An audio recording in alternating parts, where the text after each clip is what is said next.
catch up to you guys here. How do you do this piece? This stays the same, right? E to the y times the derivative of the top. Yes, the derivative of e to something is e to that thing Times. times dy dx. dy dx or y prime. Okay, that might be a good idea. Yeah, let me follow your suit there. So I'm going to get more used to that. What's the derivative of sine? Cosine? XY. I'm sure everyone inside of that. And then I can worry about that later, right? So you can use that anywhere you want to. That's it. Equals 3. 3. Good. Don't forget to do both sides, right? Or else your derivatives come out pretty freaky in some cases. So I get e to the y dy dx minus cosine xy. What happens in here? It's product rule. Good. X times dy by dx. All right, so you can leave the first one, derivative of the second one, plus, Second one. Plus 1. yeah, leave the second one, derivative of the first one is 1. Plus y. Okay, I'm going to stop there. Is that cool? Equals 3. Equals 3. No way. That's really funny. I have to be more serious now. All right, so now it becomes algebra because dy dx is just a variable that I want to solve for. So how the hell do you do that? I'm going to factor it out. Did you divide negative cosine by both sides? No. You could, but that would just be really gross. Because you have to divide that by it also, right? Nobody can escape. We need to divide one side by the other side. So a better idea, where's my dy dx? Where are they? The x. There's one right there, and there's one stuck in there. So of course to free that one up, I mean the first step to solving any equation is to distribute, right? So it doesn't change here. So if I distribute that, I get x cosine xy dy dx. Is that just putting that x out front? Plus y cosine, minus y cosine xy. It's like, we'll just distributing that negative cosine through. And now, which part do I not want on this side? You don't want the negative y cosine. Yeah, I don't want the part that doesn't have a dy dx in it. Right? So I try to get all my dy dx terms by themselves, because there's not really two dy dx's, there's one that somebody distributed, so I can just pull it back out. So add that over, pull out a dy dx, I'll get E to the y. E to the y minus this bit, bless you, equals 3 plus this.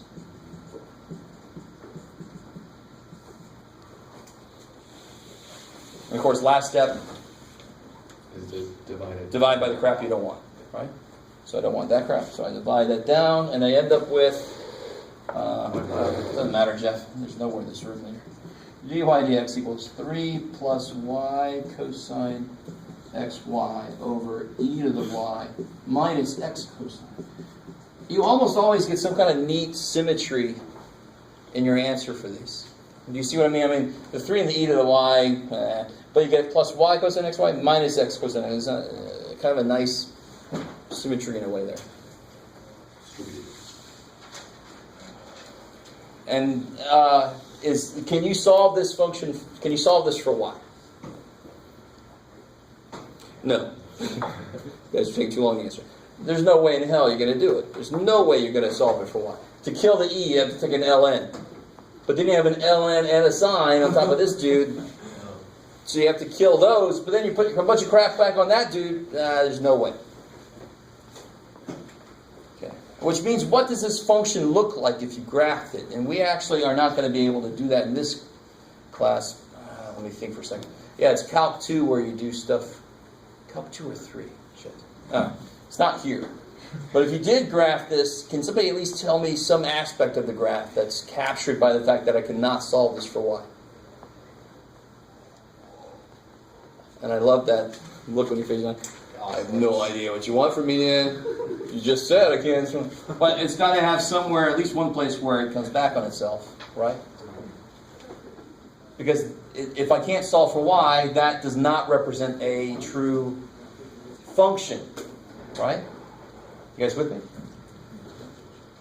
At some point in your math work, you realize that a function is still an important idea. I don't want you to lose that with what I'm about to say. But at some point, the idea of function loses some importance because I still have slopes everywhere here, don't I? Yes. So I can still, and we just did a freaking derivative. I can still talk about, at this point, what's the slope going to be. It doesn't matter that the poor dude's not a function. I can still talk about the slopes of that thing. You with me? Yes. No, shit. So if I just draw any shape I want to and just go crazy, and actually there is a function, not a function. There is a relation that I can write that would actually follow that path. Believe it or not, it would be mixing x's and y's together somehow. You can't solve for y for this because then you would be able to plot this in your graphic calculator, and you cannot do that in the normal mode anyway. You could in some different mode. Yes, sir. So I know it's a single variable, but if there were another variable, would you be able to do like d whatever variable over dx, or is that like against the rules? Like, so No, that's what I meant earlier when I was talking about like what's called partial derivatives. Because then you do a derivative with respect to x, and then you do a derivative with respect to y, and a derivative with respect to z, and a derivative with respect to w. And somehow you can get what's called the total derivative, which is those all things all slapped together somehow. Okay. That is definitely beyond the scope of our class. All right. Yeah. But that is an entire... And of course, you need to be able to do that, because most real functions we deal with, just imagine something like modeling the weather. How many variables do you think there are in the equations that model the weather? A stupid amount of variables, right? And I'm curious in how quickly conditions are changing. And anytime I say something like that, that involves calculus. So I have to be able to work with a multivariable expression, in some way. So... In the real world, is that just computers, though? But who tells the computer what to do? Yes. All right, bigger. So I always, I appreciate. Yeah, you're right. And I know you didn't mean this, but I always get students that are like, "Don't, does my calculator, my phone's got it out. It does all this shit, man." I'm like, that's why I don't let you use your phone in the test. But also, who the hell has to interpret what they get out? Who has to put in the right stuff? Who made that program? Right? I don't want to have some weird combination of Terminator and Wall-E as the future. We're all fattened in some... Right, Terminator. Okay. Anyway, sorry. Sorry, that would be a really cool movie. The people from Wall-E meet Terminator. It's awesome. Be a really short movie. Pretty much, yeah. You never know. You never know. Actually, you do. No, sorry. It's just Wall-E. Lots of Wallies. Or you say Arcana.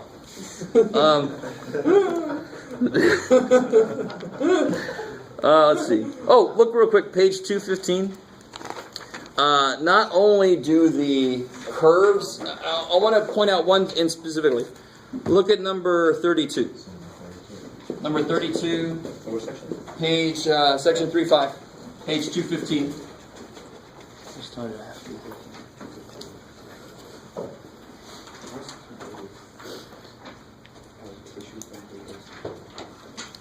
Not only do the graphs get a lot cooler when you start allowing for this mixture of x and y's, but the names get freaking coolest too. I mean, look at number 32. That's Devil's Curve.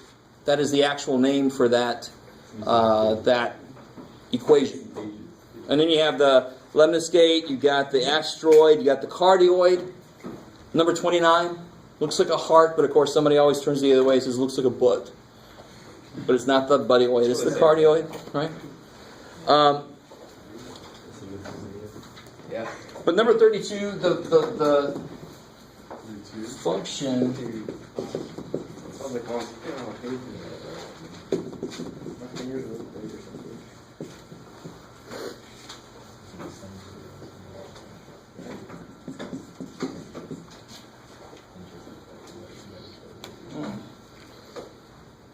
So to work with this kind of thing, you would let x equal a number, and then you could solve for y then, because there's only one variable in it. You with me? Or you let y equal a number, and you can solve for x.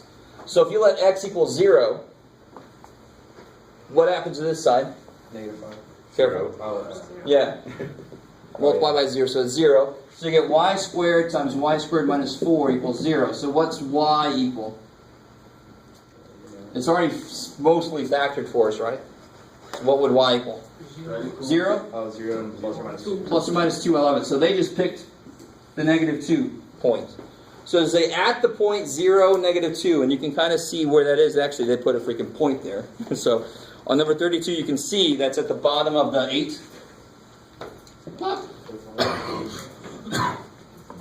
My picture is Fantastic.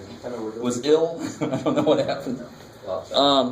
So what I want you guys to do, that's just a real quick explanation. I mean, when you have I keep wanting to call it a function. Of course, it's not a function. When you have a relation like this, the best you could do is plug a point in for one, find out what it is for the other. You make a table of values to get a feel for what it looks like. Yes, sir. Granted, if we didn't have the graph and we were to go and plug it in for y, we wouldn't know if it's a plus or minus 0. No, I didn't know this because of the graph.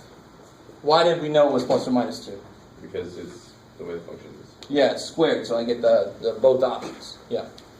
So that's how I can create the graph, is to start looking at that. We can't really have plus or minus 0 because it's 0 no matter what. You're right. You can make that point if you want to. Yes? When you're taking derivatives, are i's treated as constants? Or which one, sir? I like. Oh! What do you think? Well, Does I have variable dependence? No.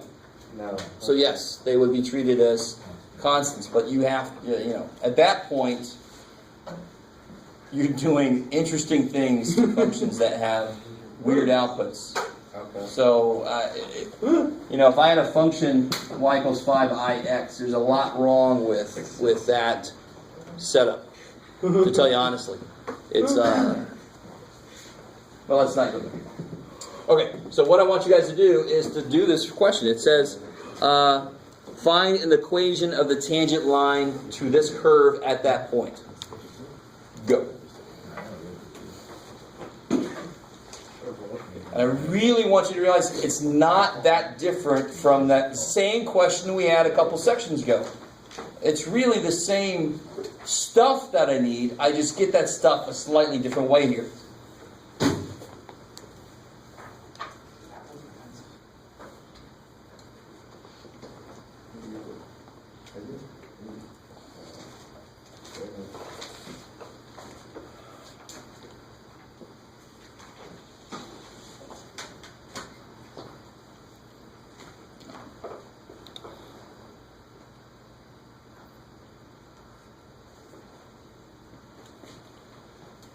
But just to make sure you guys are being as nice to yourselves as you can be, what's a really good first step before you do derivatives?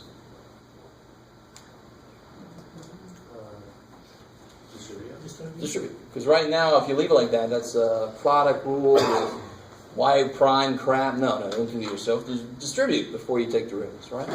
Then you get some separate terms that you can attack.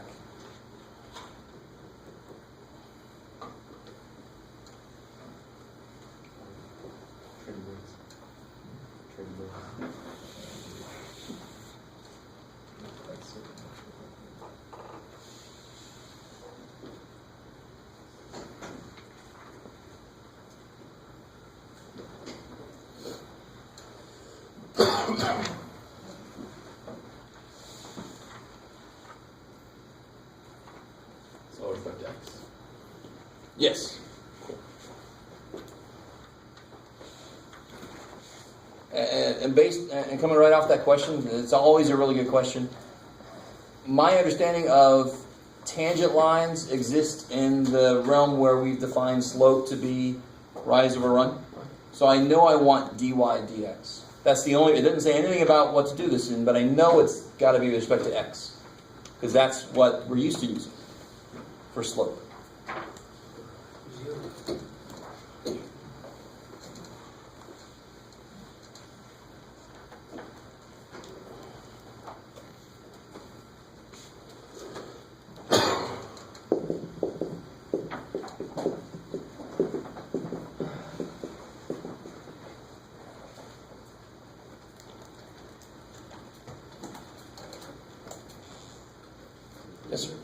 Let's take the derivative of that part and then apply the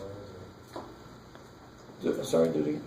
Were we supposed to do derivative on that part the next step for the next step? Yeah. Just be really careful. If you plug that point in right now, you'll get a true statement, and when you take its derivative, you'll get 0 equals 0, which will get you nowhere. You always take the derivative of the function first, and then plug in the point you're interested in. Do you want us to plug in the point after we're done with the derivative? If you could find the equation line, change the line a different way, which is funny that I'm asking that because I'm waiting for somebody to point something out. But let's see what happens here. What is the derivative implicit differentiation? 4y Cube dy dx. Good. Say y. dy dx. 4x cubed. You have the. Yeah, so I can solve for dy dx. If I take that out, I'll be left with these, and I can just divide those down. And again, we see a little bit of symmetry there. And now to find the slope, I often like to just, this is not official, this is semi-official notation, but you can actually put the point there. There's not a function you could put, like normally I have f of x, and then I can say f prime of x and f prime at 3, so I can really see what the hell I'm doing. Where do I put 0 and negative 2 like that? So I just kind of tell myself the slope at this point is, and of course when you plug in 0 and negative 2, it doesn't matter what the bottom is, technically, at least as long as it's not 0. When I plug in negative 2 on the bottom, I get negative 32 plus 16, right? So it's not 0, but on the top I get 0. Which means my slope at that point is 0. Which I was waiting for somebody to point out, if you look at the picture, it's flat. Oh, if you don't have a book, you don't have it. That's something. I'm sorry, buddy. Or if you have a book that doesn't have pages. So the booklets out there, I do mean to make you feel bad. You would see that as a flat line. So that, whenever you get this, it's easy as hell. What's the equation that changes the line? Y equals x. Be much more specific. Y equals negative 2. Y equals negative 2. Y equals that thing. All right, if you look at the picture, it's going to be a horizontal line going through there because it's flat there, right? So Y equals negative 2. I picked the only problem out of it that actually did that. I was like, damn. The top of the 8 doesn't have horizontal? It would, but we're only interested in that one point. So why, when you take the derivative of the y to the fourth minus 4y squared, I think it makes sense to me. So why did you put the dy over dx after the 4y cubed? Is that from So tell me this. rule? Tell me this. Hold on. Just a sec. No, yeah. Okay. What's the derivative of this?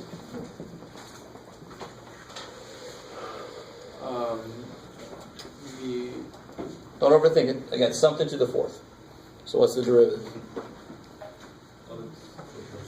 Get them started. Bring the 4. Bring the 4 down. 4x cubed minus 7x. To the. And do you stop there? No. Why don't you stop there? Inside function, right? So times, 12x squared. yeah, in this case 12x squared minus 7. So now let me take that out of there. This is just the derivative of this thing. So this is equivalent to y to the fourth, where y takes the place of this. Y is some function of x. What function of x is it? I don't know. They haven't told me. Oh, okay. So it goes beyond what you first learn when you learn variables. Variables, when you first learn about them, they are always numbers that you don't know yet. Yes. Now you realize variables like the y could be functions that I don't know yet. Nobody's told me what function it is, right? So it's beyond just a plus b squared minus cx, and I tell you what a and b and c and x are, right? Now we're talking about functional relationships. All right, maybe, yes. So when we found the answer for the function that we were doing, when we found this derivative, can we not do anything else? Or? Oh yeah, and then we plugged in the point 0, negative 2, and we found out the slope there is 0. Yeah.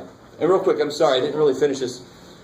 Do you see that? Yeah, I got that. And so this guy's derivative must mimic this. Because it's got, whatever this function really is, it's going to have to work just like this specific one did. So it would have to be 4 y cubed times dy dx. Okay. So I remember somebody once told me, well, what if y is x? You wouldn't have that there. Well, if y is x, it would be dx dx 1. So it still is true. Chain rule is never not true. It's just that very often it's just a 1, so we don't even think of it as a chain rule. Okay. All right. Let's see. All right, that's that one. Good. Okay, let's see. Blah, blah, blah, blah, blah.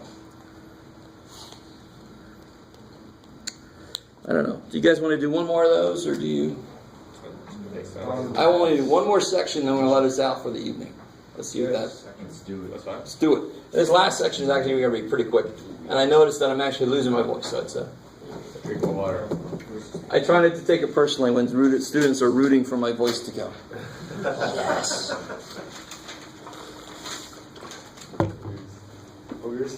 What traitorous students were doing that?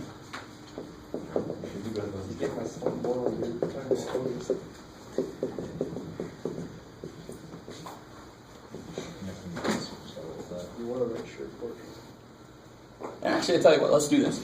Let's just make this.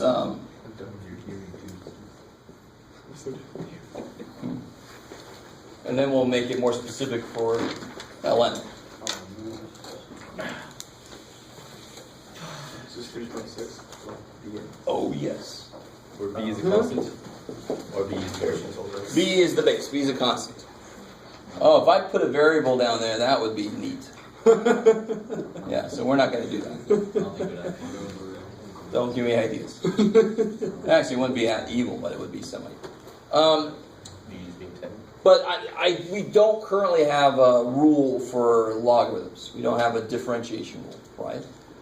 And we really, tell me if I'm wrong, does anybody even have something to base it on, unless you already know it? But like I could figure out x to the negative 7, I have a rule, and then I go, oh yeah, it's just a power, I kind of know what that is.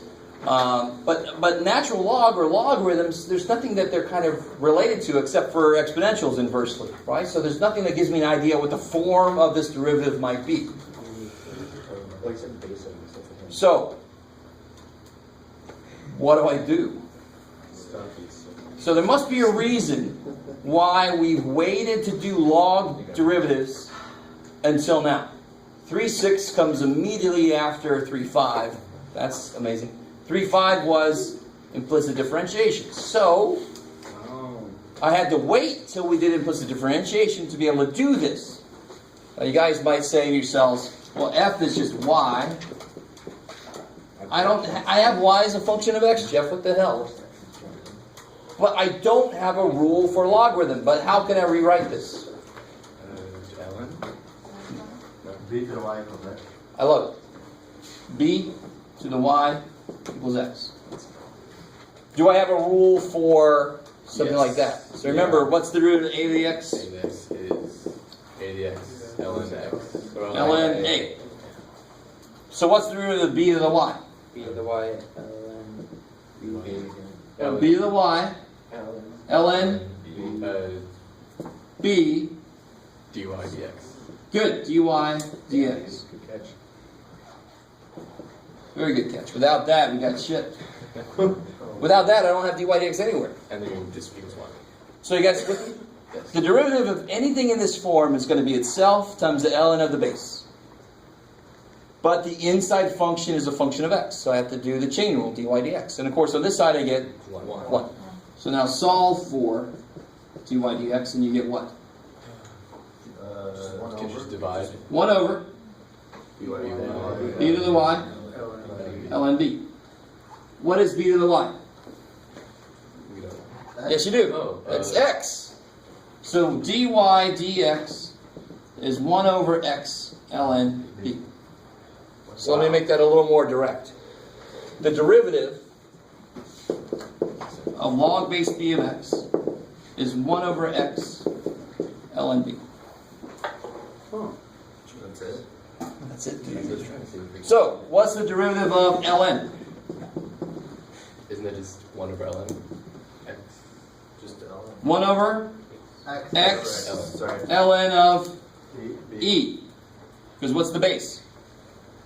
E. Yes, X. Which is just 1 over x. So ln x derivative is 1 over x. That's fine. Now, real quick, I want to point something out. Oh, okay.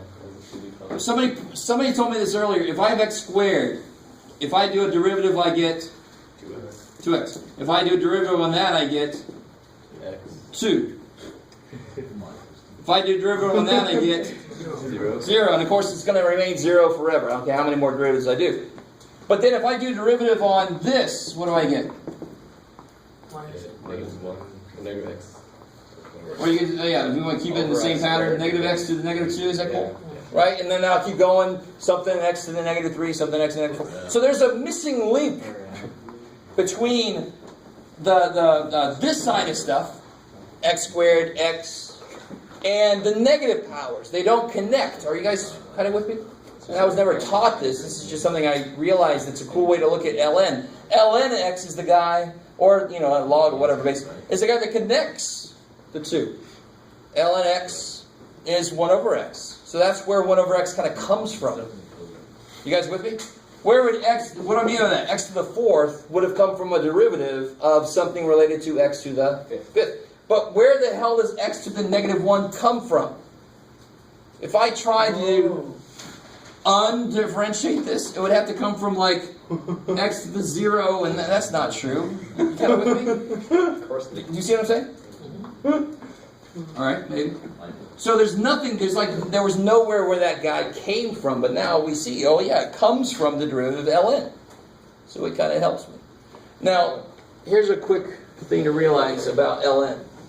ln's got a lot of cool properties. And the first thing I want to make sure you guys realize is, what's the difference between this and this? There's parentheses missing. well, the ln on the top is taking ln of the x squared, whereas you're squaring the answer altogether. So which one can I simplify or rewrite? You can rewrite the bottom one. First one. It's only the log of the square of something is twice the log of that thing. Because when I raise something with power to a power, I multiply the powers. Logs are just powers. And when I teach logs to my pre-calc students, I try to get them to understand that. If you understand logs are powers, all the properties of logs are properties of powers. When I multiply log AB, what do I do when I multiply two things with powers? I add the powers. Log A plus log B, so forth. Right? So that's really what that one's trying. This one, no. You stay there. Too bad. So what I'm trying to say is, if I had to take the derivative of ln x squared, what's a really good first step? Bring the 2 down. Yeah, bring the 2 down. So then what's the derivative? 2 over X. 2 over x. Kick ass. Natural log's derivative is 1 over x. So if I left it like this, if I didn't realize that and I left it like that, it better still come out to this. Or else that's a bunch of crap. So if I do this derivative, if I leave it like this, how do I do that guy's derivative? What rule is involved? Chain rule. Chain rule. Derivative of ln of something It's 1 over X. is 1 over that thing times derivative of x squared, 2x. And of course 1x cancels, so you do get 2 over x. Right? So all the properties of simplifying the logarithms can make the derivatives you have to do easier. Here's a really good example. Yeah. I'm scared. If I had to find the derivative of this,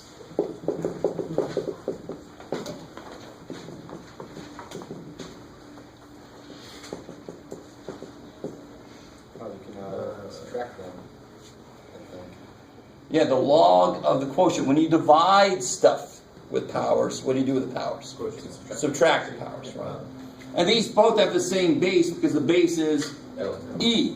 For B. The base is e, right? This is otherwise known as log e.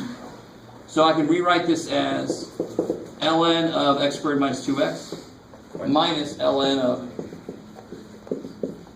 Now this one I can actually factor and pull it out again if I wanted to. You guys see that? Yeah. If I do ln of x times x minus 2 Nothing I could do over there. This is ln. What can I do with this? You can take a derivative of it. Not yet. When I take the log of the product, Oh, you add them. that's the sum of the logs. Which makes it easy for you. Now I can do all the derivatives. The derivatives are a little easier. What's the derivative of that? 1 over x. 1 over x plus. 1 over x minus 2. Chain rule would just have a 1. One. So that's what I meant earlier when I said if the inside function is the x has a coefficient of 1, I don't care what other constants are with it, no need for the chain rule because it's just going to be that 1. Minus. Minus. Derivative ln of something is 1 over. 1 over that thing. And then the, Times 3 minus e. I love it, kick ass. And if you absolutely had to, you could find LCDs and all that kind of crap. But, right? If you absolutely had to. But if all you had to do was kind of find the derivative, that is the derivative. Stop right there. You don't need to go farther. Guys, kind of with me? Okay. What really is freaky, this is the last thing I'll show you. What's really freaky is, what's the derivative of ln of 100x? 100 over 100x. Or wait, Yeah. wait, no, 1 over x. Yeah, it'd be 1 over 100x times 100. 100, That's weird. which is 1 over x. Well, that's cool. That is kind of freaky. So that means that the slope of, and actually, it doesn't matter what number I put there, right? Proportional. Actually, like an ax would be 1 over ax times a, so it would be 1 over x. So the slope of that is the same as the slope of ln x. And one reason why that's not even that amazing is what can I do with this product? It's 100 times x, so I can do this with it, can't I? This is natural log of x plus natural log of 100. So see how that is sort of like a, not a y-intercept exactly, but it's like a shift. Oh, yeah. That's shifting this. And if I shift straight up or down a function, if I shift straight up or down, what's the slope think about that? Slope doesn't give a shit, right? Slope is all about what shape you're not. It has nothing to do with where you are. If I just move you up and down like this is doing, my slope is not going to change. So sure enough, when you take this derivative, derivative ln x is, and derivative of this constant is 0. Don't put 1 over 100 there. That's a constant, right? One of the most evil things is when you have ln of 100 or square root of 28, and people make it 28 to the 1/2. So it's 1/2 of 28 to the negative 1. Oh my god. This ain't number, it's a constant. It's 0. Okay, I think that's plenty. So we made it up through section 3.6. Quiz will be up through 3.4 on Monday. Have a good weekend. What's that? Oh, I was moving stuff around.